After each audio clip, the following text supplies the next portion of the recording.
Hello మామా bros, justice for Deepak. ఇప్పుడు ఇంత జరిగినా కూడా మరి అమ్మాయికి సపోర్ట్ చేసి మనోళ్ళే ఉన్నారు మగోళ్ళు. అరే కామన్ సెన్స్ లేదురా మీకు? ఏది నిజము ఏది అబద్ధము అని తెలుసుకోకుండా ఒక వ్యక్తిని ఇలా మాటలతో హింసించి చివరికి వాళ్ళ ప్రాణాలు తీసుకునే వరకు తీసుకున్నాడు పాపం. దానిలో ఆమెకు సపోర్ట్ చేసే ప్రతి ఒక్కరికి భాగం ఉంది. మీరు కూడా అనుభవిస్తారు గ్యారంటీగా. ఆ కన్న తల్లిదండ్రులు చూడండి, వాళ్ళ బ్రదరు వాళ్ళ అమ్మ నాన్న ఎలా ఏడుస్తుంటే ఏ తల్లిదండ్రులకు ఏ బ్రదర్స్ సిస్టర్కి ఇలాంటి పరిస్థితి రాకూడదు. మేల్కొని మగుళ్ళు మీరే మేల్కొనరా.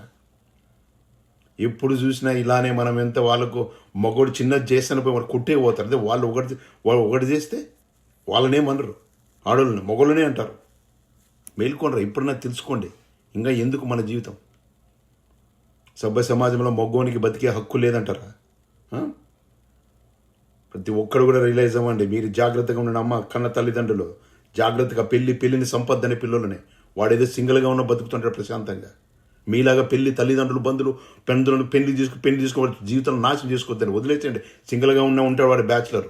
మనకు కావాల్సిన అన్నీ దొరుకుతాయి ప్రపంచంలో. పెళ్లితోనే ఒకటి దొరకదు, అన్నీ దొరుకుతాయి.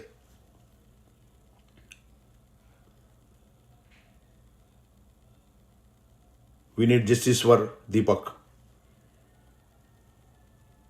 మహిళల నుంచి మగవాళ్ళని కాపాడడానికి ఒక కమిషన్ రావాలి. మహిళలకు ఎలా అయితే కమిషన్ వచ్చింది మహిళా కమిషన్, మొగలకు కూడా మెన్స్ కమిషన్ రావాలి. లీడర్స్ కానీ ప్రైమ్ మినిస్టర్ కానీ you have to start something. అలాంటి పెద్దలు ఎవరన్నారు, పెద్ద మంచి సంఘ సేవాకర్తలు స్టార్ట్ చేయండి. ఇలా లేకపోతే మగ జాతి అంతరించిపోతుంది. ఈ సమాజంలో మగ జాతి అంతరించిపోతే వాళ్ళే ఎలుకుంటారు. అప్పుడు పరిస్థితి ఇంకా దారుణంగా ఉంటాయి. ప్రపంచ యుద్ధాలు, కురుక్షేత్ర యుద్ధాలు ఆడవాళ్ళతోనే స్టార్ట్ అయినాయి. Justice for Deepak. We need justice, we want justice for Deepak. Please all mens support చేయండి. ఫస్ట్ ఆమె ఒక దారుణంగా శిక్షించాలి, అతి దారుణంగా క్రూరంగా శిక్షించాలి.